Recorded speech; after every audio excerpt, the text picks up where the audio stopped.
Hello friends, welcome to my YouTube channel cooking journey with ફ્લેવરમાં આપનું સ્વાગત છે। તો આજે આપણે બનાવીશું ફરાળી આલુ પરોઠા। તો ચાલો બનાવવાની શરૂઆત કરીએ।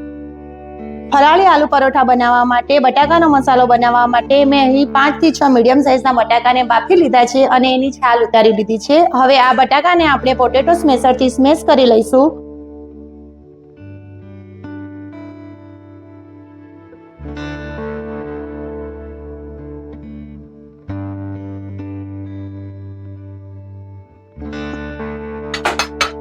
બટાકાને સ્મેશ કર્યા પછી હવે આપણે એમાં 3 થી 4 લીલા મરચાની પેસ્ટ બનાવી છે એડ કરીશું।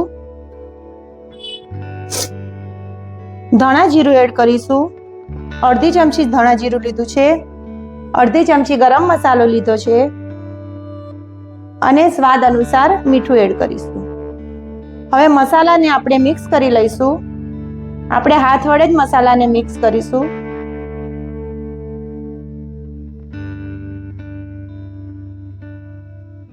મસાલો મિક્સ કર્યા પછી ત્યારબાદ આપણે લીલા ધણા એડ કરીશું।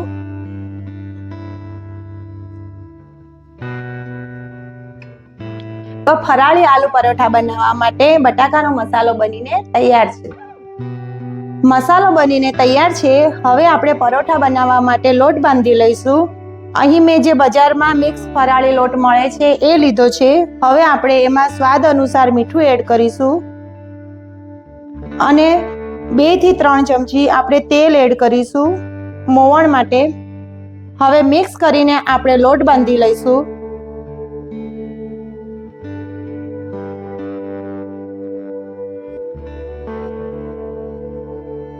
આપણે જે પરાઠા બનાવવા માટે જે પ્રકારનો લોટ બાંધીએ છીએ એવો જ લોટ આપણે બાંધીને તૈયાર કરીશું।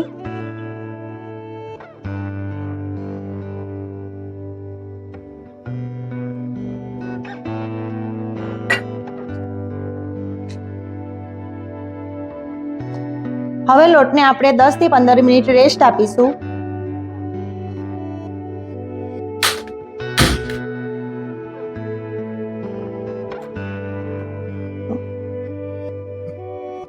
લોટને રેસ્ટ આપતા 15 મિનિટ થઈ ગઈ છે। લોટને આપણે એકવાર મસળી લઈશું।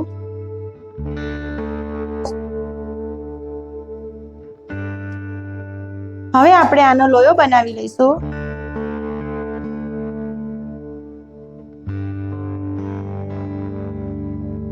આ રીતે થોડોક મોટો લોયો બનાવવાનો। હવે ફરાળી લોટમાં આપણે એને કોટ કરીશું અને વણી લઈશું।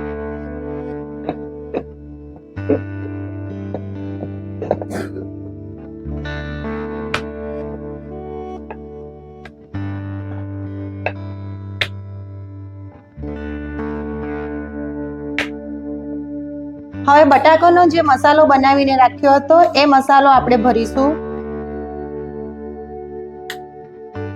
અહીં મેં 2 ચમચી જેટલો મસાલો લીધો છે।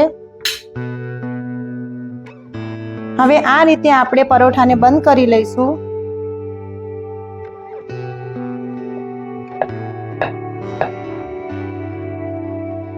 અને એકવાર ફરીથી આપણે ફરાળી લોટમાં કોટ કરીશું અને વણી લઈશું।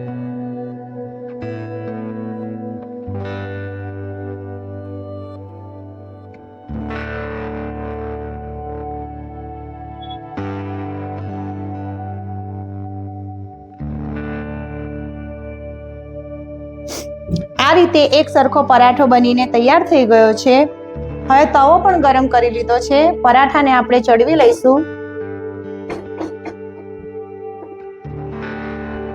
પરાઠો ચડે એટલી વાર આપણે બીજો પરાઠો બનાવી લઈશું।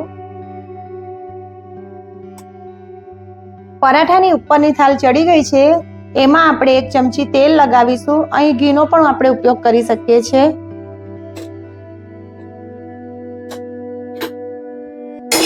અને પલટાવી લઈશું।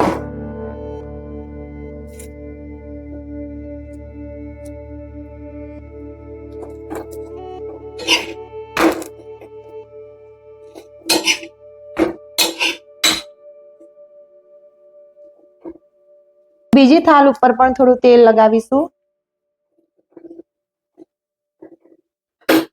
અને એકદમ ક્રિસ્પી પરાઠો આપણે શેકી લઈશું.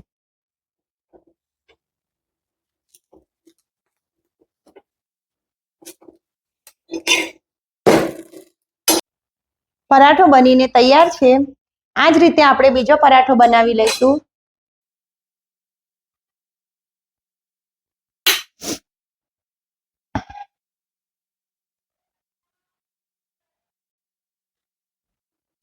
તો ફરાળી આલુ પરોઠા બનીને તૈયાર છે. તો ફરીથી મળીશું આવી અવનવી રેસીપી સાથે અને એક નવા જ વિડીયોમાં. Bye bye.